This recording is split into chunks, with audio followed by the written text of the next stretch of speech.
21, by which in the state of Tripura, 70% of the, you have a situations in a state like Tripura that we are just trying to look at if land. Today, friends, we have activities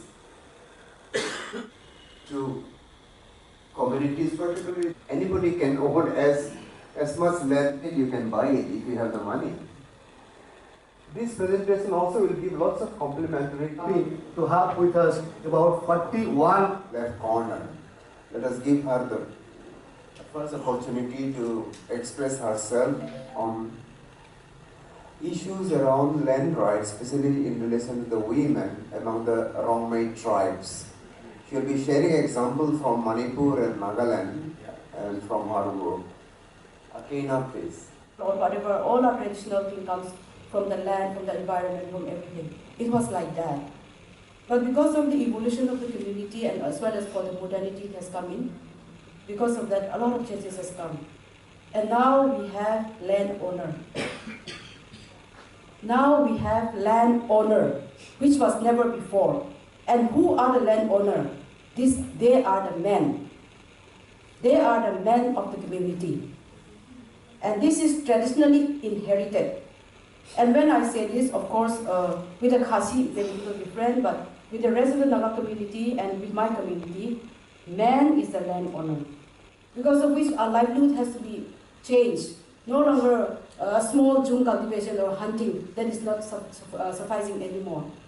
And because of that, we need financial assistance for education, for better livelihood, for health issues, for whatever. So because of that, also the need has come so that we need to alter our livelihood.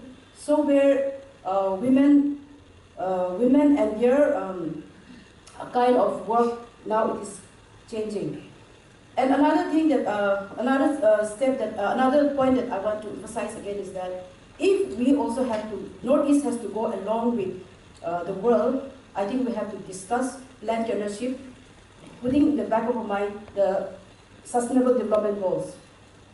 Not only the fifth and the 10th goal. Fifth is the gender equality, and 10 is equality, decreasing inequality.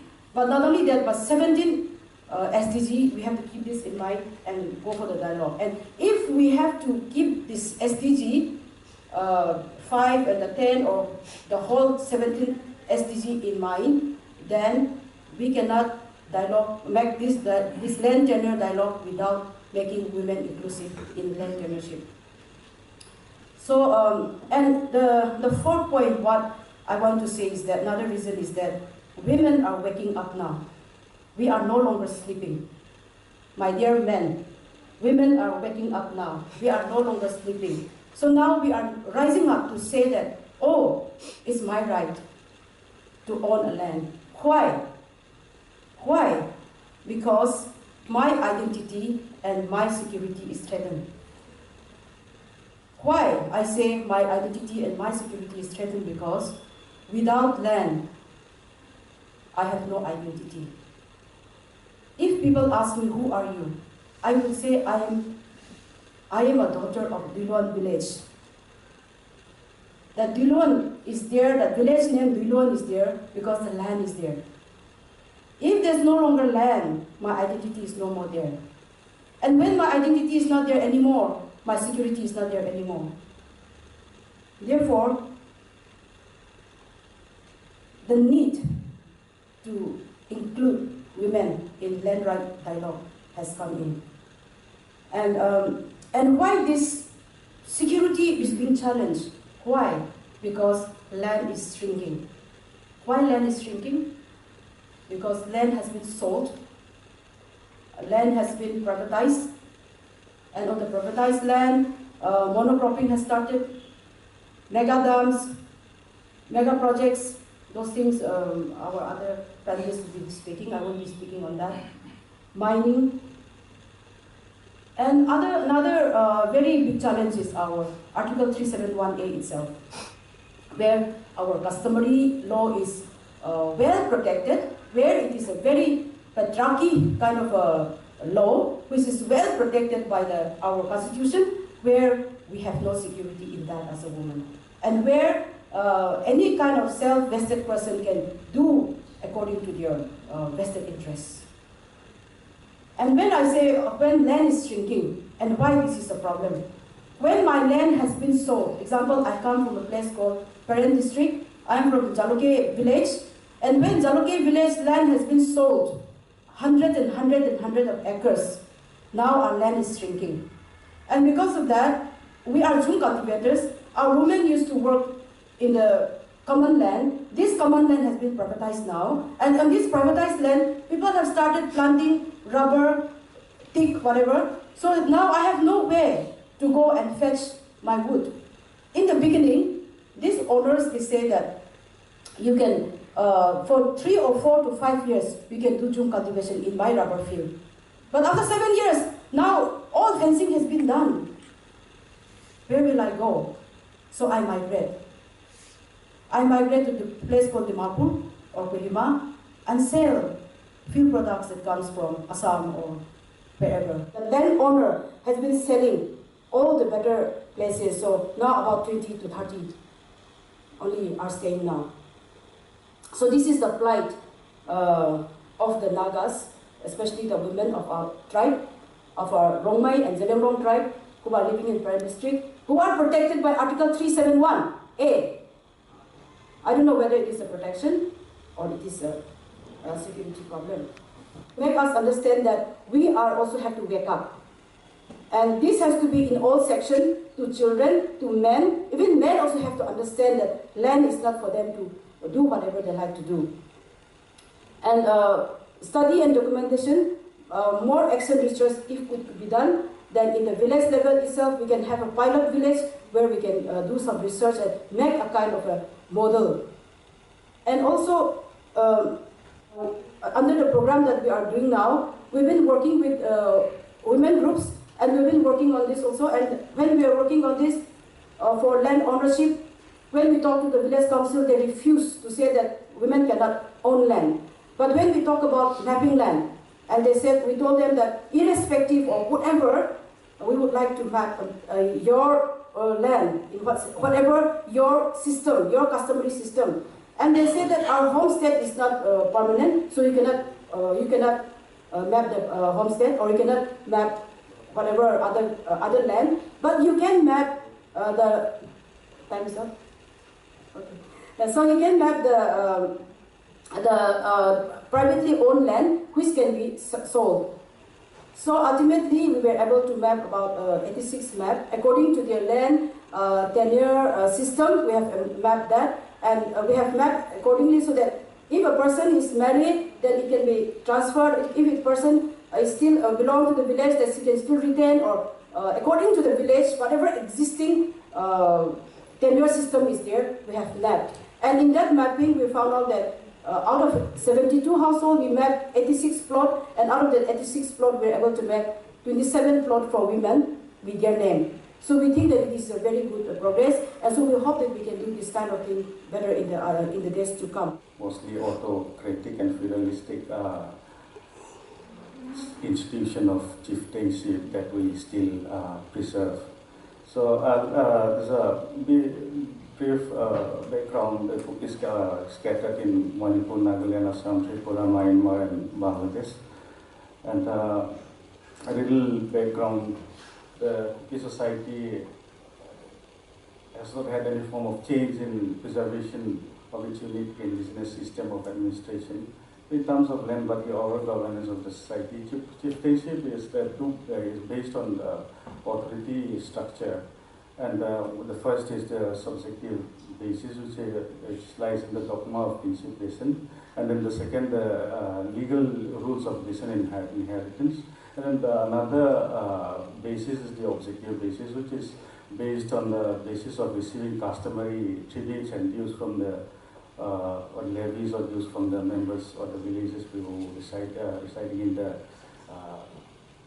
in a particular village. And the land tenure system is quite simple. It's strictly temporary in nature because no Kuki commoner or no Kuki villager has a right to land and no access to land whatsoever. Even the land on which he constructs his house does not belong to him. It belongs to the chief. And some of the recognizable and alleged forms of land tenure among the cookies are the individual family household has the right to land tenure based on the allocation of land decided by the chief of or the village administration or council, usually at the beginning of the year. At the beginning of the year, lands are assigned for cultivation. And if you are in the good book of the chief, you will get a fertile land. But if you have a bad relationship with him, then you will be condemned to one of the worst parcel or part of land. And land allocation is mostly based on the size of the family and the terrain.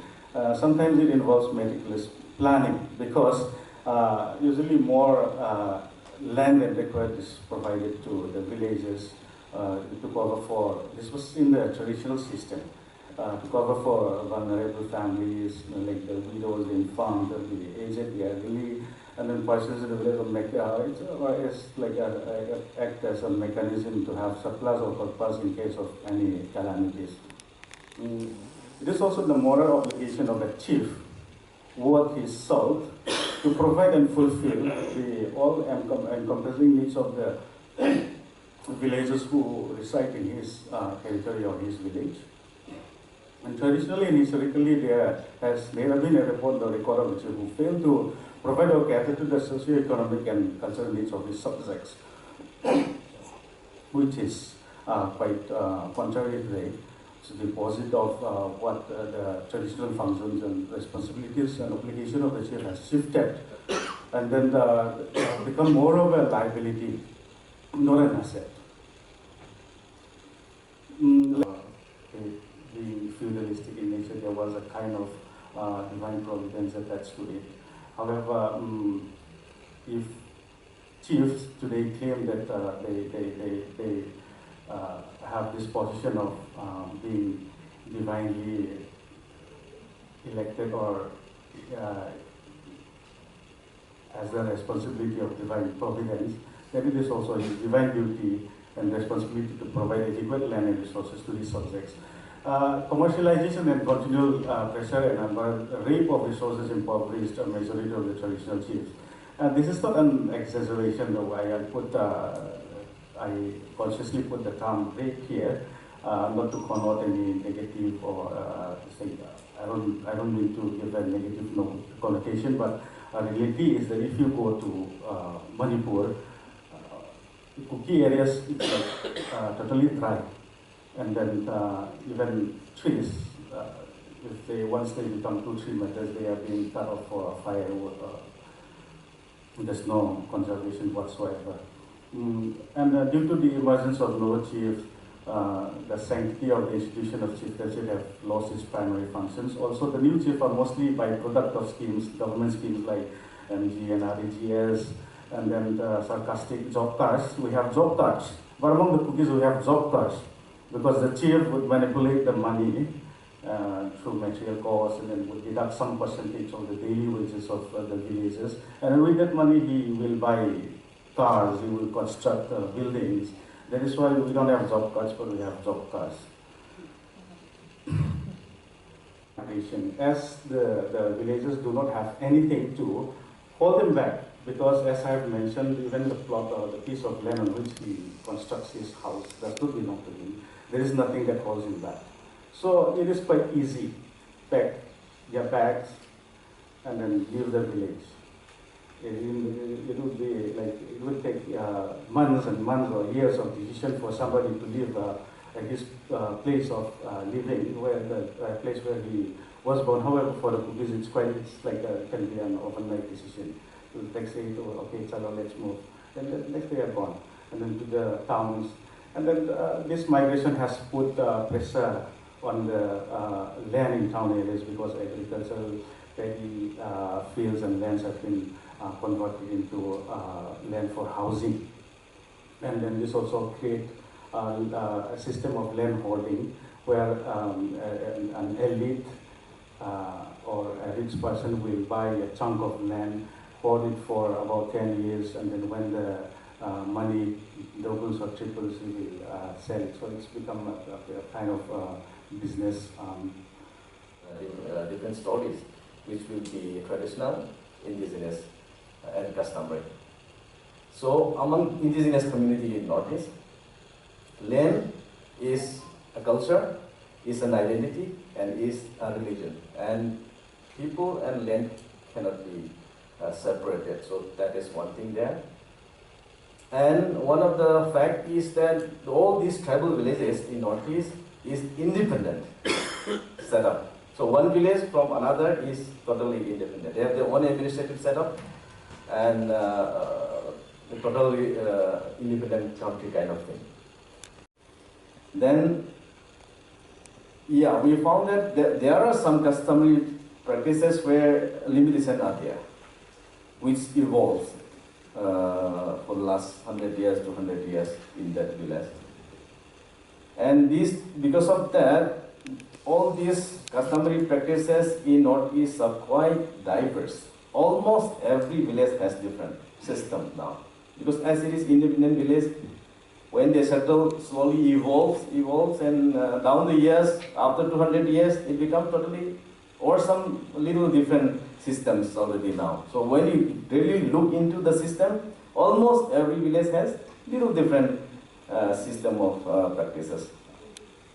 And now, what the situation is threatening, because when you talk about advocacy and tribal, in general in India and in Northeast, I think the situation is little different, because in Northeast, nowadays tribal people, becoming educated, IAS officer, business, money, they have already exposed to abroad, they live there, become, so advocacy in other states and tribal in Northeast is different now. So the elites from that community coming and exploiting in the village, it's much huge than somebody from outside that is happening. And it is not really differing, but to what my first speaker was mentioning, we are saying individualization and privatization is a threat there. As an example, when this railway line coming in for the village, the compensation given by the government is 35 crore. Out of this 35 crore, one of the chief or the say landowner of that village claimed the whole patch of land, 95% of that land belongs to him. It's an individualization, privatization in his name, so that he got that major fund. So he got, out of 35 crore, he got 32 crore, and then he distributed only 3 crores for the rest of the villagers. So this elite capture towards individualization, privatization is a huge challenge now, but particularly in Manipur. So what we are doing there is that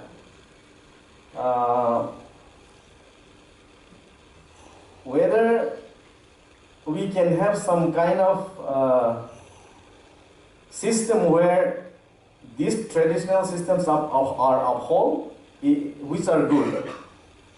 Then can we bring something? This is a little, democratized system where that can be blended and bring some system. So this is how R&D is working. We are working with strategic partners, with tribal people, engaging with government, the village leaders, and also traditional community. I will not go details into this. The thing that we give priority. So we conduct a meeting at the village about what we are thinking, about what we are going to do for developing some system of records of the traditional system there. Then if the village agree to what we are planning to do, then we resolve a resolution and then we start the work. Because in that situation, resolution is something they take really serious in the village, because they are not following the government act, that is called Village Authority Act. They are not completely following that. Neither the customary systems. So in between, now what they are, the factor that decided or acting like a law is the village resolution. The village resolution is almost 90% effective there. So if the village people come and say, write down something that this is what they resolve, that is the law as of now. So this resolution is of that important. Then once we do that, we start the land tenure mapping. when we say land tenure mapping, this is not just using GPS and marking the land. We go there, discuss a lot about what is this land, how you make use of this land, what is the tenure system in place here, whether permanent, Zoom, or commands, or collectives. So all this information we are collecting there. Then we also do collect the family information. And then of course the map is also there, because we cannot locate. If suppose this system is there, then we have to locate where is that happening. So we analyze that situation, then we go back to the community after all this process and confirm with the community, and we are trying to develop a registry of this. So we call this not just a pata kind of thing, but this is a land tenure system record, something like. This is not just one certificate or a document. Yeah, this is some of the things that our colleagues are doing. So this is one of the formats that we are using for that. First is information about that person, if it is joint, if it is commands, if it is family. So that first information will be there, and then details about the parcels. If it is individual, like terracing, horticulture is mostly individual, then some commands sometimes Zoom. So that information has to be captured there. And then this georeference map. Suppose if that patch of land is commons, then we record that patch as a commons. And then we give this Google map as a background so that they know where this map is located. And the last one is very, very important. This is term and condition. Because every village is not same. So this will make a standpoint for the village that suppose this record is limited for only this village.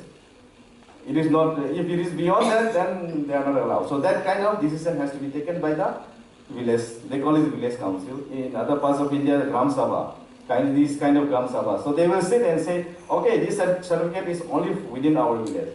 And this cannot be sold out to other outsiders. This cannot be done like that. So those kind of decisions will be taken here. So this agreement, or what we call terms and conditions, is very critical for that. But all young, everyone, if we can be inclusive in this discussion. Also, this land tenure system, if we can bring some legal framework. When I say legal framework, it is not something like codification. Okay, codification is not possible because it is too diverse. Every village is different. But now there is customary here, now legal framework is there, legal policies. There are gaps, but these need to be connected. Otherwise, for example, during oil exploration, what happened is, without consulting the people, the Manipur government and Jubilant Energy can sign agreement. Why that happens? Because there is a gap. The legal policies should connect with this traditional system somewhere. Not it is codification exactly, but article 371A also, but some connection has to be there. So that this legal thing recognize whatever is there in the village. Otherwise, government can just undermine that and go ahead without consulting the community. That I say there should be a legal framework. Appropriate technology, we are just looking for appropriate technology for mapping this land, because steep land, mountain, how to document that, develop a record. Because now a lot of conflicts because of unclear boundaries between one village to other. River has gone, sometimes trees has gone, stone has gone. So now ILDC come and say, no, this was not my boundary, that was my boundary, that's my boundary. No evidence. You need to develop some records. So we're looking for appropriate technology for that. Introduce Northeast. The region is bounded by how many countries? Around 5 countries, I think. And we are more than 90% of our land, at least up to 98% of our land is actually, we have an international border with China, Burma, Bangladesh, Bhutan, Nepal, and of course other parts of India. And then of course, as I said, India's exit policy is something which has been aggressively pursued, and then of course the free trade agreement, and then of course India's effort to link with Southeast Asia, expand its economic and whatever form political consolidation. It has led to a numerous introduction of semi-major projects, mega infrastructure projects across the region. extractive industries, and hydropower is just one of them. And this is with the involvement of not just the Indian companies from India, but also from many other countries. And with this massive and aggressive pursuance of extractive industry in hydropower and other energy infrastructure projects, the very question of land and also the respect of land rights, I think it comes up again and again. For example, in the previous panel, there's reference to at least certain level of limited recognition of right, land right to certain in Article 371A, in the case of Manipur, Article 371C, and then 6th schedule. But what's important to consider is whether the pursuance of this aggressive or unsustainable development, the question is whether it respect or acknowledge or recognize the traditional or constitutional safeguard for land, at least however limited they are. No? I think this is becoming very important because like Kim Gong has presented on the issues of oil exploration or even on the issues on pursuance of this Trans-Asian Railway, for example, or even the pursuance of hydropower project. I think the very question is whether the corporate bodies or the government which are pursuing these projects, are they respecting the land law, the traditional land rights, or the community ownership of land. I think, or even for that matter, community ownership of land, forest, and other agricultural land. I think this is something that comes back again and again. So in Northeast, at this point of time, more than 200 hydropower projects are being pursued now, because most of we actually have some of the biggest rivers on the earth actually. The Brahmaputra Barak river system is one of the biggest river systems in the world. And in fact, there are several tributaries and other river systems in all 7 states. Just in a small state of Sikkim, for example, there are more than 30 dams, and some of these dams are really huge dams proposed now. And in Arunachal is another one of the biggest states in Northeast, but again, there are more than 170 big dams which are pursued in the region. And then in Manipur, where I come from, it's a small state, but then here recently the government announced to construct around 32 dams just last year. So in other words, we also see an aggressive push for hydropower projects, especially when India already classified hydropower project as a renewable energy. All kinds of hydropower projects are now being classified as clean, green, and all kinds of renewable energy. So it's kind of providing a renewed impetus for the promotion of hydropower projects in the region. So I was referring to Sikkim. If you see this small map of Sikkim, it's a small state, but then you already see almost all the rivers, all the major rivers in Sikkim, especially the Tista, Rungit, there are more than 30 dams, and you can see the dam sites which are proposed all over Sikkim. And in fact, some of the dams like 1,200 megawatt. This is very huge, colossal dam, but and which has unleashed huge scale of impact, environmental impact, and social impact. And this is being classified as renewable and clean energy, in the context of the dam in Sikkim. So this is the construction of this Tista 1,200 megawatt dam in Sikkim. A lot of environmental and social impact recorded, and of course adding to the fragility of the land. And what is important in this aspect is the entire Northeast region is very fragile in terms of its geography, geological composition is very fragile because of the Himalayas, Himalayas still. And then because it is in terms of biodiversity, it's very fragile because it's meeting point of 2 biodiversity hotspot, one Eastern Himalayas and also the Indo-Myanmar. So which explains the unique biodiversity, flora, fauna. And in fact, several new species are being discovered, in terms of fish varieties, butterfly, or even birds. It keeps being discovered, And inventory of the flora, fauna in the region is still incomplete. And what we're worried is because of the hydropower projects, many of these species, flora, fauna, will already be extinct before they are even discovered. So that's one of the concerns in all parts of the world. Hydropower project. I think I don't have time to explain all this impact. But then one of the major impact is the direct submergence of proposed land and resources in the survival sources, submergence of forests.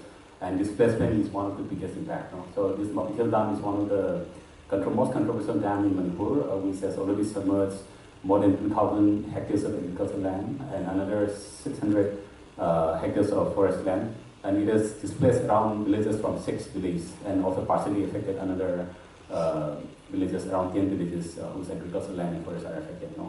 So this is one of the most controversial projects in Manipur.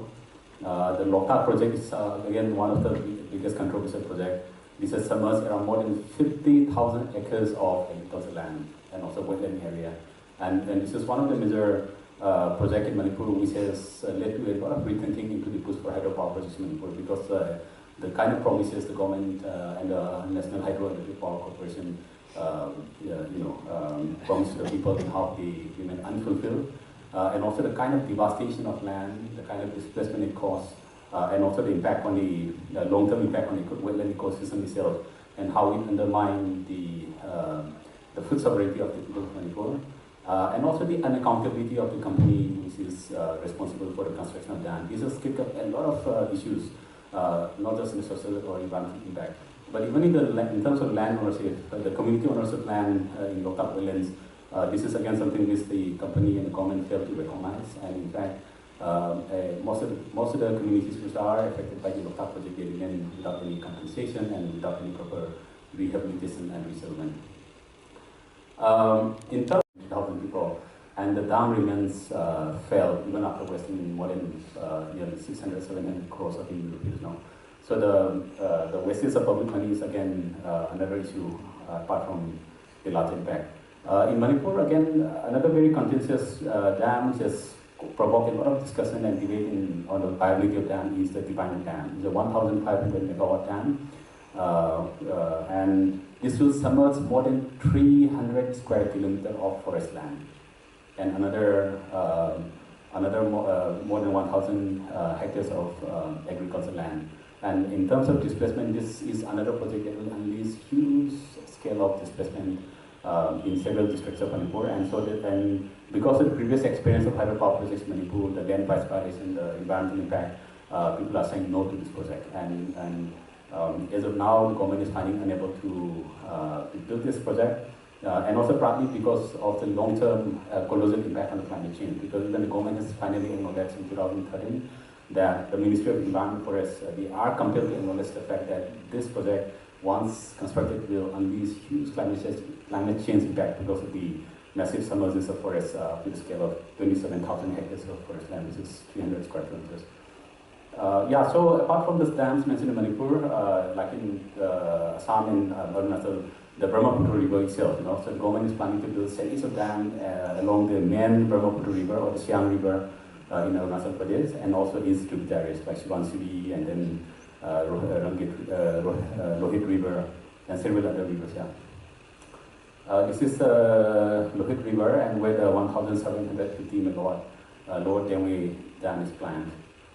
I will not repeat the impacts. As I said, the Loktak project, Multipurpose Dam, Kuwa Dam, and then not just in Manipur, even in Mizoram, like Turial Dam is in Mizoram. This is also another very controversial for causing massive displacement. And what is also important to note is many of these hydropower projects are funded by many of the financial institutions, not just from India, but even from other countries like Japan, even the World Bank, even the Asian Development Bank. And then when it comes to dam and the displacement, we cannot look just into the impact of the dam per se, because the displacement is also caused by the other allied infrastructure, the road building, for example, the high voltage transmission and distribution lines. So those are also what it also cause additional source of displacement, other than the direct impact of hydropower projects.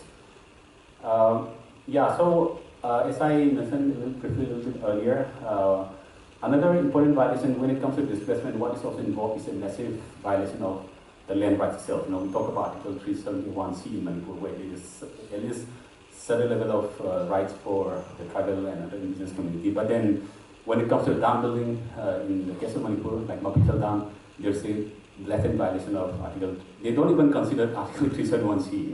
It's like it's non-existent, because the way how the government pursued the forest land acquisition or even agricultural land acquisition, it seems Article 371C is completely non-existent.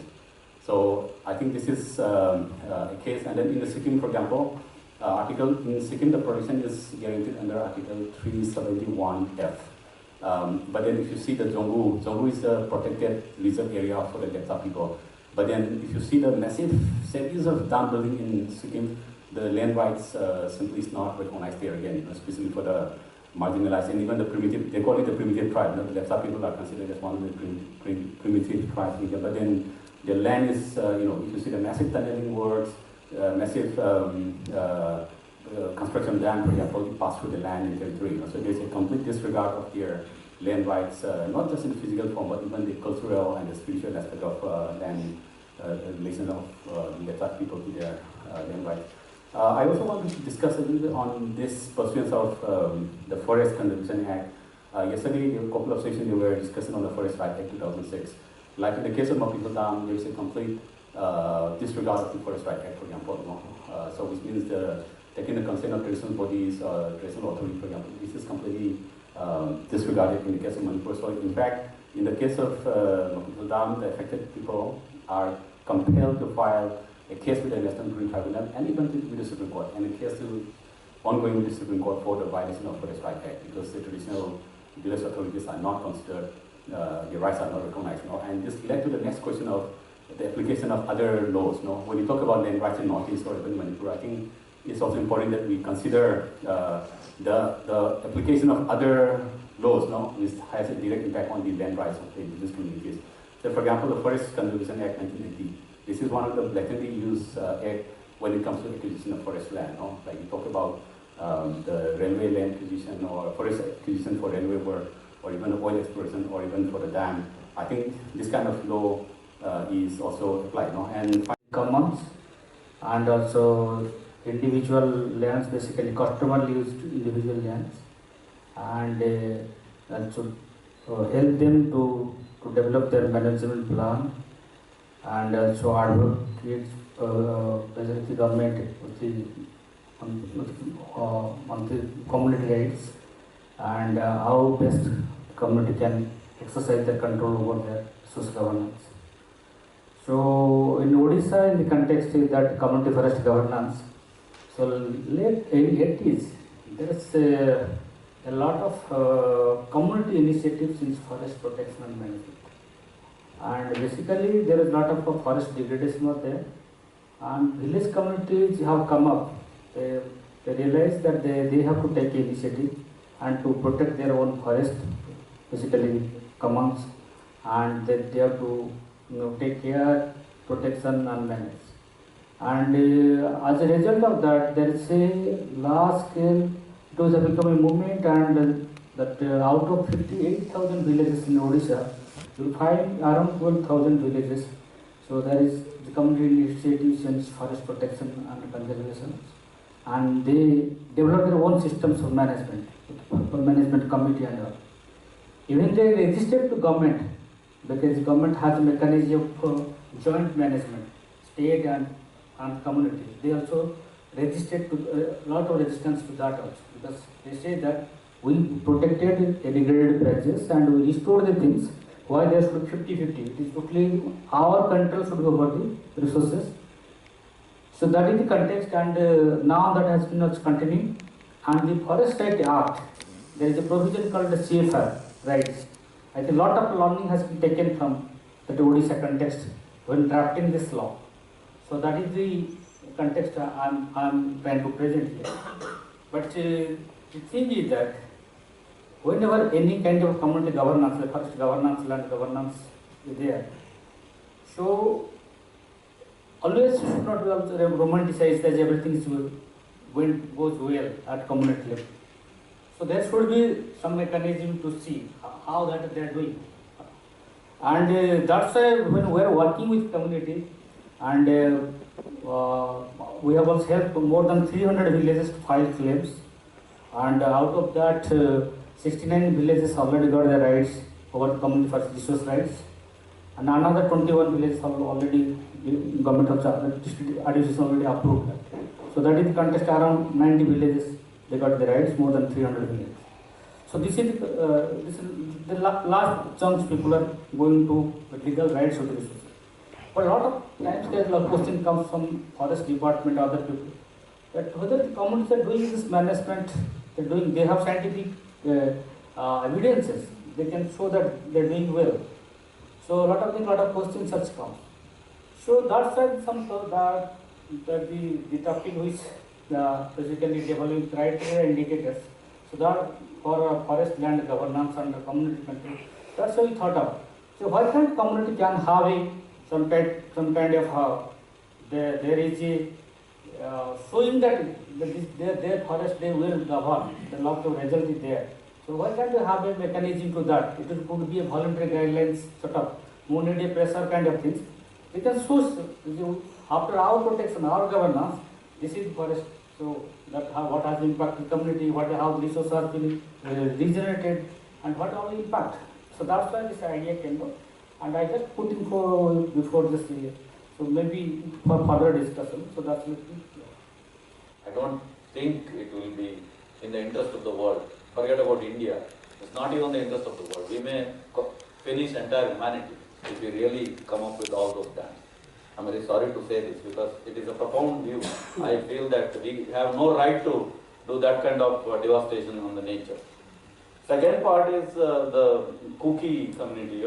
I want to get a small clarification. You're saying that it's all chieftains and customary ownership and it's cannot be old. But at the same time, you're saying that if I have a 1 crore rupees, I can buy a land. How it's two things happening? How one is able to buy? And the third question is a small question. See, that community part, you are emphasizing on the community is taking over entire thing. I think that should be the answer to most of the problems. If the community can really come up with and then, make an effort to preserve the forest and the nature there, nothing like that. And I think that is the only solution to the problem which we are facing. And the government of India or even the Western and other part of the world which is now showing interest in putting a lot of money in there, I don't think they have any understanding of what is happening or what is the culture and what is the nature of that area. So unless and until the community comes forward as a united force, not one village or two villages, entire Northeast should stand together and protect themselves. So I am sure entire meaningful citizens of the world will really support your cause, and I am definitely there with you. Thank you so much for all. Yeah, and just wanted to supplement to my comments that one of the reasons why people in the region are increasingly skeptical and also expressing concern with the dam, apart from the direct social and environmental impact, is also the issues around the human rights and the lack of accountability of the corporate bodies. Because our land and rivers and forests, for example, is increasingly seen as a source of profit. So that's one part. And then, of course, the issues around conflict and the militarization and human rights, so that is there. But then, increasingly, because dams are also proving to be also promoting for the climate crisis, also contributing to climate crisis as well, because most of the areas with the dams, reservoir are submerging in Northeast is also a huge tract of agricultural land, wetlands, and primarily forests as well. So when you submerge a huge tract of forest, agricultural land, these are also confirmed to contribute to the greenhouse gas and ultimately contributing to climate crisis. But unfortunately, in the region again, what we find is hydropower projects are also pushed as a solution to climate change, which is, slightly, in a way, it's like double injustice to the people in the region. So these are some of the reasons. And finally, one last reason is because now there are so much of renewable energy, alternative energy which we can pursue. Like even in India, for example, the solar power is becoming much cheaper than power generated from hydropower projects. So what we're saying is like there has to be an option assessment, there has to be an alternative push for a more sustainable and more clean, really clean energy. But again, this is within the recognition of rights of the community and with the right participation. Thank you. Not even 5% of the water resources in the Northeast are being economically exploited. They see these dams as one of the alternative ways of creating job and bringing more prosperity to the communities. There are lots of ifs and buts between all these things, and perspectives differ from who is talking about. The fishery department will say through this dam we could have created huge quantity of fisheries and then address the nutritional security of the people, or that could also bring lots of employment or even economic benefits.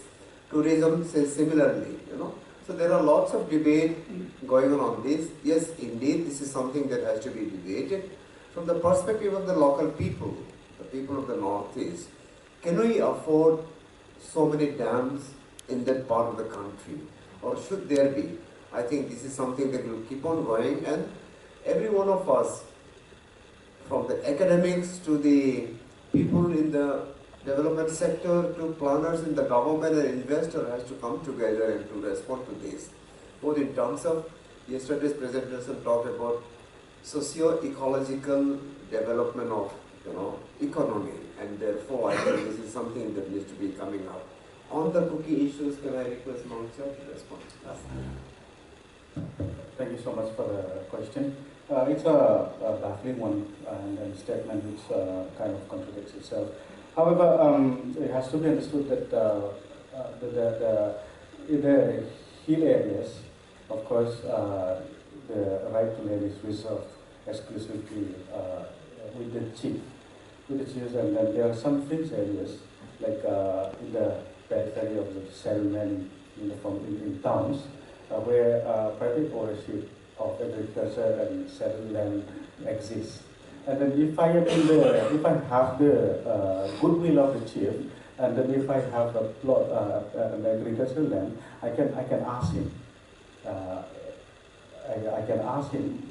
Traditionally, we have this system of killing a pig or giving him a cattle or something to win him over, and then I can register that land as my private land, which can be sold. And moreover, entire villages can be bought. So if you have the resource, then you can buy 50% of the land, or the entire village can be bought, and then you change the name to the title sheet to your name, and it becomes your name, and then you become a chief. Registry will be done in the village council or in the government itself? Yeah, in the government. Government registry. Yes. Oh, thank you. Autocratic, being owned by an individual, but customarily, Kukichi have lots of social responsibilities. If there are any orphan, any widow, anybody who is not wanted by anybody, the Kuki chief has to give shelter. That is his social responsibility. There are lots of evidences, or even among the communities where they have said that at one time some chief had 30, 40 people to feed. So it's not easy to become a chief. And that was one of the reasons why perhaps land was concentrated around an individual, so that he can dispense social justice to those who are totally underprivileged.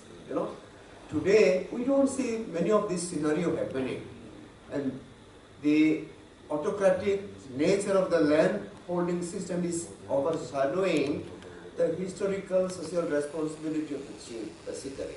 Looking at both these two, the communities have survived only because of the system that has come into this, what we know as a chieftainship.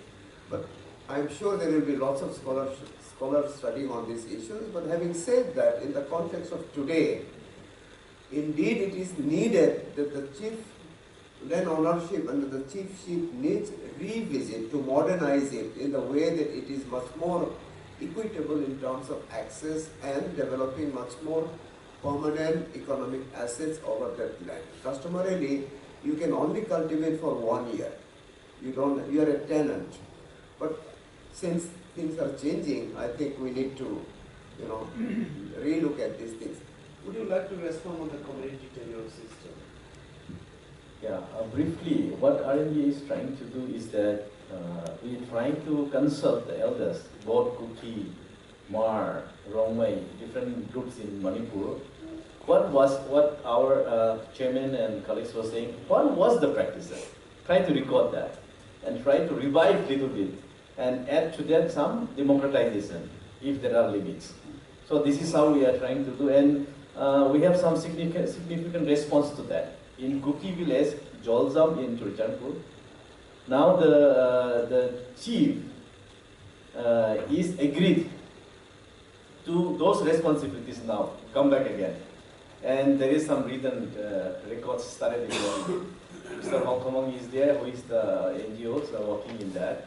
Another, who is the chief from here. And another village, again from Kuki, the chief now officially give it out, his power, autocracy, saying that there should be a democratic election in the village. So 2 villages coming out significantly from Kuki community with RNBA initiatives with our partner there in Jurjapur and in Naga villages as well. What I was also mentioning, the trends now is that from this community, collectives, commons, it is going towards individualization and privatization. So we are saying that we should record those lands which are under commons. If you are not recording that, then again next day another chief coming out and say, no, this is my land, this is my land. So we are trying to record these things, and I think there is a good response to that. There was one more hand. We are 10 minutes past our time. Okay. You want to? One question Okay, very quickly, please. about influence of the customary laws. What the women issue is that, and mostly in tribal area, we cannot compromise this. But she wants the women rights to be in place. So I want to ask that how, and just one or two suggestions that how to be implemented, or in terms of codification of customary laws, or the light example, I want to give my daughter one land, and after she married, she is going to be married somewhere where I don't like, or where I cannot access to her place, like that, you know. Then yes, at the same time you said that in my father's place there is a land, but I cannot access to, or I don't like to stay there, something like that. So women is a customary laws, not been entertained in the village. That's the situation. So can you have any scheme how to make it the ways and means way forward? Thank you. An observation and question on dams only. These dams that they are building in the region. My first observation is that if these dams in the long run add to the prosperity of the region, that is to the people in the long run, I think there is no harm building dams over there, because it is going to add to the electricity and the generation of electricity and selling the electricity and bringing revenue for the states and so on and so forth, and the fisheries and all that that goes with it. My second question, my question, Mr. Jitin, is that, sir, when they are displaced, are they adequately compensated and rehabilitated to their satisfaction? Is that so or not, or they're just left on their own to go anywhere? Well, can you give some clarification on that, please? Thank you. Case of implementation remains much to be desired. Of course, I can't give you case specific, but in case Jitan has any example, we can just share quickly in 1 minute, please.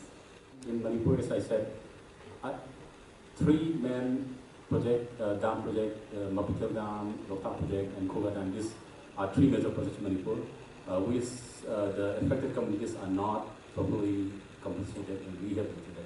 So rehabilitation resettlement is one of the biggest controversy and one of the reasons why we are saying no to dams in Manipur.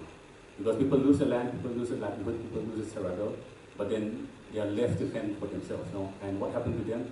I think there are a lot of research on what happened to them, and the findings are very negative. You know? So that is one part of the reason. And the second reason is when we talk about prosperity, the question is whose prosperity? Is it for the people, or is it for the corporate bodies, or is it for the government? So ultimately what you find in Manipur is the people are in progress, and we don't see that prosperity, you know, especially for the people who are forced to suffer because of the dam. So that's where what you find is the consolidation of wealth and prosperity is only towards the corporate bodies or down to the companies and practice. My own experience, not to be quoted, in Manipur, got the compensation only after 6 years or 7 years. By that time, the cost estimate of 1984-85 has overshot by the time they got in that compensation in 1993-94. So how do you take this delay in giving this, compensation? So we still have to improve laws on these things. The law is very nice, as I say, but its implementation on the ground remains much to be desired because of the multiplicity of the system, as well as so many, entities of the governments are involved. I think having said that, please join me in thanking the panelists once again, and let us give them a big hand.